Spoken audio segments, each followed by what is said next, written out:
untuk memberikan materinya. Tema kali ini Bapak adalah visi Al-Quran menjawab tantangan zaman. Untuk selanjutnya kami mohonkan kepada Gus Bah untuk memulai. Dipersilakan Gus Bah.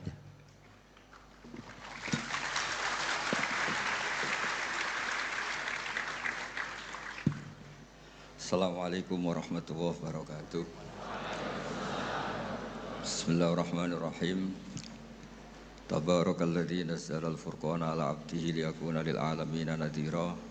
Allahumma shalli wa sallim wa barik ala habibika sayyidina Muhammadin wa ala alihi wa sahbihi ajma'in amma ba'du. Yang sangat kita hormati bersama Prof. Qures, semua tamu yang saya hormati. Ini karena Pak Rektor sudah tawaduk, jadi tidak saya hormati. Tak apresiasi tawaduknya. Karena di undangan itu, Rektor itu tulisannya Fathul Wahid. Nggak ada profesornya, nggak ada doktornya ini. Benar-benar tawaduk ini. Begini, jadi semuanya tamu yang saya hormati, ngaji benar-benar ngaji. Ini bikin nervous narasumbernya. Begini, ini mungkin ada Pak TGB, ada Pak Lukman kemarin ketemu saya di Jakarta. Orang tuh kalau ingin pinter, ini anak-anak di PPAI ini, syaratnya itu kalau ngajar itu gurunya ikut, muridnya ya ikut. Jadi Syekh Zakaria Al-Ansori itu dulu gak pinter-pinter banget, sampai dapat gelar Syekhul Islam. Karena dia itu trauma, gurunya itu namanya Ibnu Hajar Al-Asqalani itu kerennya minta ampun. Kalau melihat santri goblok itu marah betul. Kalau sekarang punya santri goblok kadang seneng karena nggak nyaingi kiainya. Itu kalau ada anak UII terus dapat gelar apa di Harvard, yang bingung Pak Rektor, saya aja ada sampai kayak gitu. Punya murid itu pinter sekali, namanya Ibnu Hajar Al-Haytami. Makanya kata saya Zakaria ini, saya kalau mau ngaji ya bingung karena guru saya itu kerennya minta ampun. Kalau mau ngajar ya bingung karena murid saya ini pinter, ditipu nggak bisa. Ternyata itu bikin pinter. Ya saya sekarang di sini mau ngomong seenaknya itu ada Prof. Qures, ada Dr. TGB itu kan kayak tukang koreksi, jadi repot nanti kalau salah. Terus yang ngaji-ngaji di sini itu juga lebih pinter lagi. Pokoknya mintanya itu masuk surga lewat arahnya Gus Pak. Bikin arahan masuk surga itu kan ya tidak gampang. Tapi saya pastikan delalah Nabi hanya ngendikan mangqala la ilaha illallah dakhalal jannah. Saya sering komplain ya sama beberapa orang-orang soleh. Saya komplain betul, bukan komplain nanti komplain betul. Dia itu ngijazahi saya wiridan la ilaha illallah panjang terus ruwet. Terus saya nggak hafal-hafal, saya dimarahin. Gus kamu itu cerdas kalau ini kok udah hafal-hafal. Memang saya sengaja tidak saya hafalkan gitu. Yang ada tambahan-tambahannya itu Pak Qures. Banyak tanya. Kenapa? Nanti ke rumah saya, nanti tak kasih tahu. Tak kasih tahu itu si orang soleh ini nangis tobat. Padahal soleh loh. Tapi dia hanya soleh perilaku, tidak soleh secara keilmuan, jadi juga harus tobat dia. Saya cerita, di antara perlawanan ahli hadis adalah kalau hadis itu ditambahin, misalnya gini, mangqala la ilaha illallah mi'ata marrah dakhalal jannah. Jika kalau bapak kamu meninggal baru baca la ilaha 50 kali, wah sayang tidak sampai 100 sudah mati. Jadi berkahnya tidak ada hitungan itu luar biasa. Tapi kamu nganggep biasa, makanya kita harus konsisten.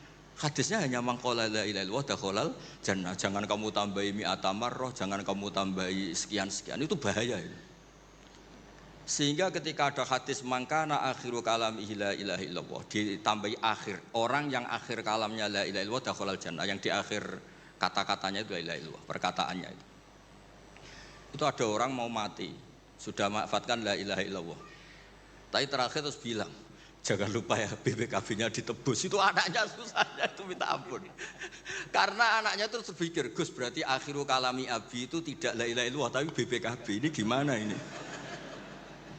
Saya sebagai kiai yang baik itu tak carikan referensi supaya yang BPKB ini ya masuk yang akhiru kalami. Ini cerita kebaikan saya di depan Pak Qures. Gak apa-apa cerita kebaikan. Daripada gak diakui mendingan diceritakan supaya itu. Tak cari, itu riwayatnya Abi Dawud dan beliau sendiri dalam menambahi akhiru kalami. Di riwayat yang lain itu gak ada akhiru kalami, cukup mangqala la ilaha illallah dakhalal jannah. Karena itu bikin keresahan, kata akhiru kalami itu bikin keresahan. Ada yang akhir kalamnya BPKB, sertifikat. Ada yang akhir katanya nasib-nasib apalah, pokoknya banyak yang tidak akhiru kalami. Sehingga keilmuan hadis itu harus dijaga. Makanya kata Imam Muslim, Sahihain itu Bukhari Muslim. Beliau ngendikan lam naros sorihin akdaba fi syai'in akdaba minhum fil hadis. Saya tidak pernah melihat orang soleh berdusta kayak mereka berdusta ketika meriwayatkan hadis. Ini penting saya utarakan supaya orang itu nggak gampang terjebak sama riwayat-riwayat nggak jelas. Tafsir itu menjadi kacau itu gara-gara riwayat-riwayat yang tidak apa jelas. Maka ini ada Prof. Quraisy yang sangat-sangat menekuni tafsir. Jadi penting. Jadi mengkhidmati orang Islam itu dimulai dari cara pandang. Kenapa saya menjadi orang baik? Itu sederhana sebetulnya, karena mengakui hukum. Saya ini memang kalau diundang jarang mau, kecuali ada teror-teror tertentu. Karena merasa tua, merasa rektor, apalah yang bisa dipakai neror itu. Ya, terserah. Yang penting bisa ada.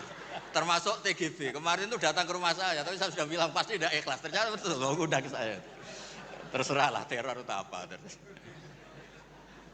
Saya enggak, ini supaya kalian tahu ilmu itu penting, ilmu itu penting. Saya termasuk orang yang berkeyakinan, saya ini hebat kiai-kiai kampung, saya sering datang ke kiai-kiai. Tapi pas enggak acara, saya cilik kiai kampung. Saya dengan kamu tuh hebat kamu, kenapa? Saya ini ngajar tafsir kayak tafsir Munir, tafsir Tobari, itu udah fardu ain. Kamu di kampung bikin madin, ngajarin aqaid khamsin itu fardu ain. Ganjarannya orang yang melakukan fardu ain itu lebih keren timbang yang melakukan fardu kifayah. Jadi kamu lebih hebat timbang saya. Dia tawadhu, tapi memang bisa saya gitu enggak, tetap lebih hebat. Ini penting supaya ada penghormatan kita pada kiai-kiai kampung, kan yang dilakukan itu selalu fardu ain. Makanya saya tuh pernah suatu saat berpikir, kenapa ada hadis orang miskin tuh masuk surga lebih dulu 500 tahun ketimbang orang kaya. Dulu saya janggal. Ternyata kalau orang miskin itu komunitasnya itu utang beras, jadi urusan nyawa. Jadi sekali menolong temannya itu urusan nyawa, karena sesama miskin itu pinjemnya urusan nyawa, beras, minta anterin ke rumah sakit pas sekarat. Kalau orang kaya itu nganterin rumah sakit karena mau ke salon, penyakit kulit, kan nggak penting-penting gitu. Sehingga surganya agak lambat, karena yang dilakukan selalu tidak penting. Kalau orang miskin yang dilakukan selalu apa? Penting. Tapi masalahnya zaman akhir orang miskin banyak melakukan yang tidak penting, itu masalah itu. Itu gak sesuai rencana Nabi. Inginnya Nabi itu kalau sudah miskin ya selalu apa? Penting. Ternyata banyak orang miskin yang perilakunya tidak penting. Karena saya pernah didatangin ibu-ibu itu miskin itu tanya, Gus doain saya kaya. Suami saya itu nganggur, saya bilang kamu siap kalau suami kamu kaya? Nanti rumahnya gaji bagus, mobilnya bagus. Lama-lama yang dievaluasi Anda, rumah bagus, mobil bagus, kok istrinya begini. Terus dia cerita, udah Gus gak jadi, miskin gak apa-apa. Jadi saya ini kan ya aneh-aneh, orang itu aneh-aneh. Pertama yang dievaluasi mobil, rumah diganti, lama-lama Anda. Suami kamu punya potongan gitu, iya Gus kayaknya iya. Sudah Gus biarin miskin aja sampai mati. Ya alhamdulillah sampai sekarang miskin dan syukur karena berkatnya ilmu itu. Jadi saya mohon yang di forum-forum terhormat kayak ini juga mengapresiasi mungkin beberapa saudara kita di pedalaman Papua, bikin jembatan darurat di pedalaman Sumatera, Aceh, bikin apa yang memang mendesak. Sehingga yang namanya fardu ain itu penting sekali. Saya punya riwayat dari kitab Ibnu Hajar al-Asqalani tadi, gurunya saya Zakaria al-Ansori. Ketika nanti di mahsyar dan secara lahir teks hadis, seorang lagi secara lahir teks hadis itu Allah itu nimbalin Rasulullah Muhammad dan Jibril. Berarti tiga, Allah, Jibril, sama Rasulullah Muhammad. Terus nabi-nabi datang dan dalam jumlah yang istilahnya itu makom sing yahbitul awwalun wal akhirun. Satu makom yang semua orang itu ingin.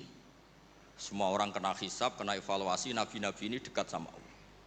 Itu pertama yang dikatakan oleh Nabi matur ke Allah itu, ay Rabbi ibaduka abaduka fi atrofil ardi. Yang menyembah jenengan, yang mengesahkan jenengan tidak hanya kita, orang-orang di pelosok, di pedalaman semuanya mengesahkan jenengan, semua mentahlilkan jenengan, semua mentasbihkan jenengan, tidak yang sekedar di forum-forum kayak gini.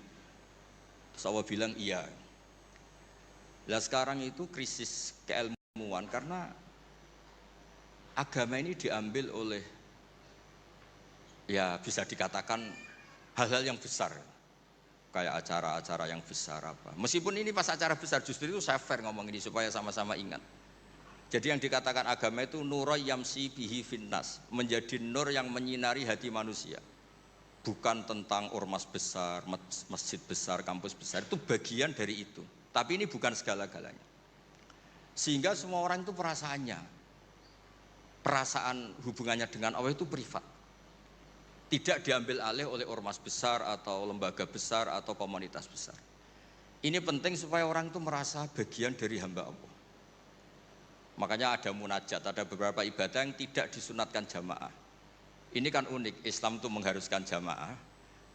Tapi ada ibadah-ibadah yang malah tidak disunatkan jamaah. Sehingga orang hubungannya dengan Allah itu asik. Terus kedua, ini terakhir nanti Pak Guras yang cerita panjang lebar. Perilaku ilmu itu di atas perilaku ibadah. Dulu Masjid Haram itu keren. Tapi karena salah kelola, itu diisi berhala-berhala yang ingin dapat berkahnya Ka'bah. Jadi orang kafir itu unik, mensyirikkan Allah tapi dekat Ka'bah. Jadi percaya Ka'bah itu keramat, supaya Tuhan ini dapat berkah malah diletakkan pinggir apa? Ka'bah. Jumlahnya 360 berhala. Tapi di saat yang sama orang kafir itu jumawa, mereka ini orang-orang baik. Buktinya menjadi sadanatul bait, menjadi pelayan-pelayan Ka'bah. Nabi saat itu terpinggirkan, hanya sholat di Syi'bu Mina. Nabi dengan para sahabat itu makan daun, makan apa, dan sholat fi Syi'bi Mina. Tidak di tempat yang terhormat yaitu Al-Masjidil Haram. Ketika para orang kafir jumawa bilang, bagaimana Muhammad orang terhormat sementara dia ibadah saja di lereng-lereng gunung. Sementara kita adalah sadanatul bait, kita adalah ahlu sikoyatil had. Ini supaya teman-teman yang enggak ditakdir jadi kayak Pak Lukman, Menteri Agama. Menteri Agama itu ya repot. Dia agamanya formal, terus kayak Gus Bak tidak formal itu kan ya repot juga itu. Makanya saya ini nggak pati berani sama Menteri Agama. Nanti dia anggap Islam saya tidak formal itu. Terus Allah ngendikan aja'altum siqayatal haji wa imaratal masjidil haram kaman amana billahi wal yaumil akhir wa jadab. Allah itu bela Nabi. Jangan pernah pakai ukuran bahwa ibadah haji merawat Baitullah itu menjadi ukuran lebih baik. Ukuran lebih baik adalah ketika itu orang ibadah secara benar, yaitu tauhid. Ini orang sudah lupa bahwa pernah Allah itu ngeritik siqayatal haji wa imaratal masjidil haram. Makanya saya itu kalau ngelepas haji itu dulu sering ngelepas haji orang umroh. Sekarang kayaknya orang-orang trauma. Karena saya kalau ngelepas haji itu begini.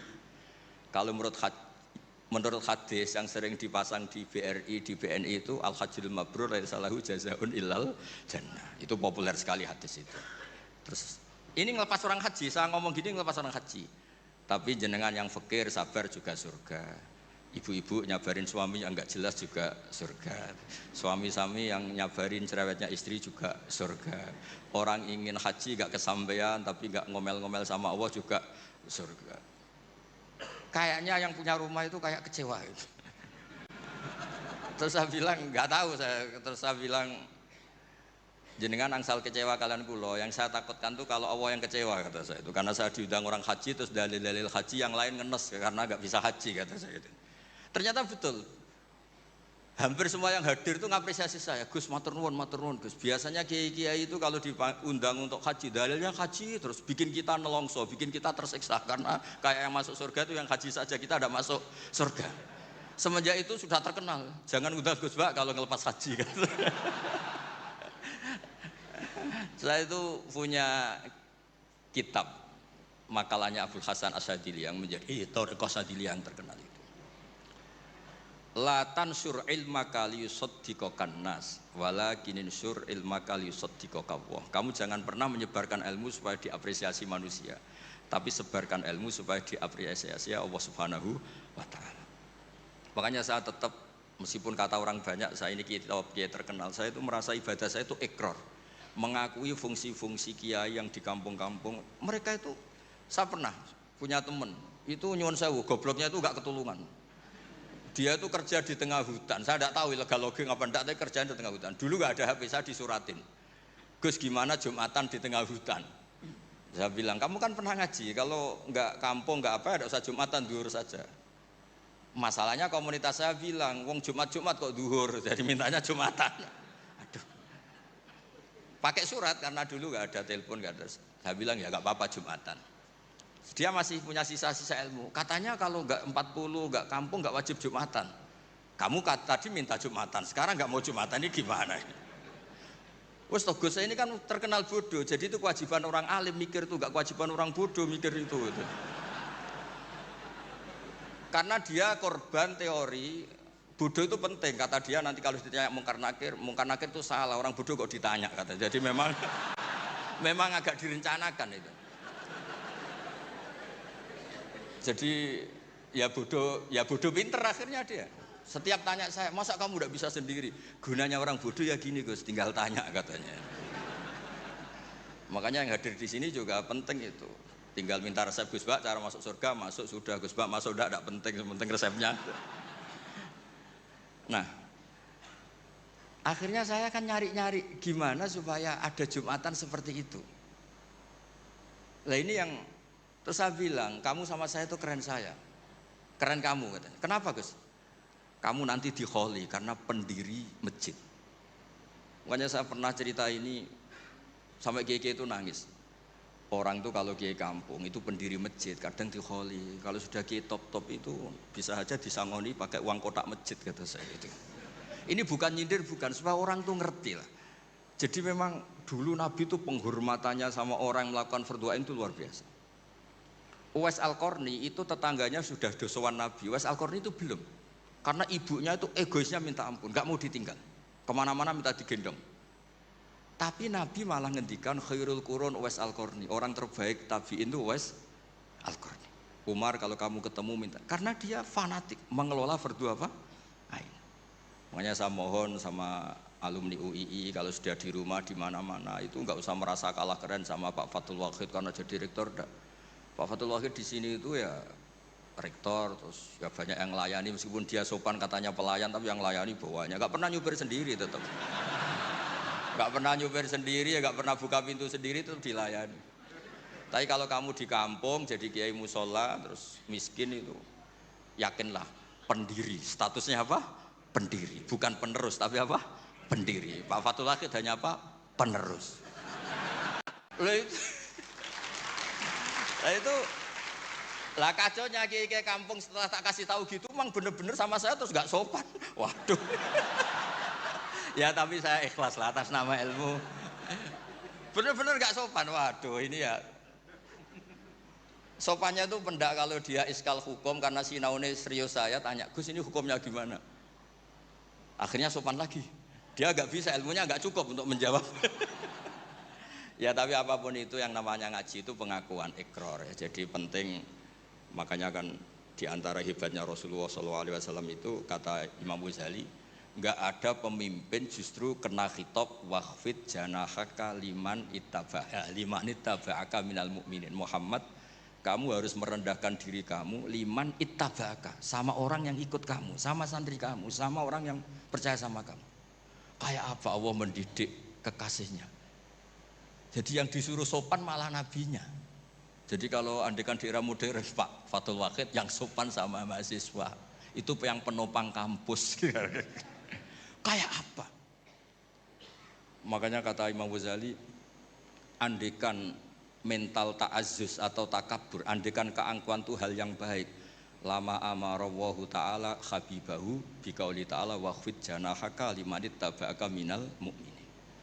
Nah tentang visi ya, visi itu gampangnya tadi.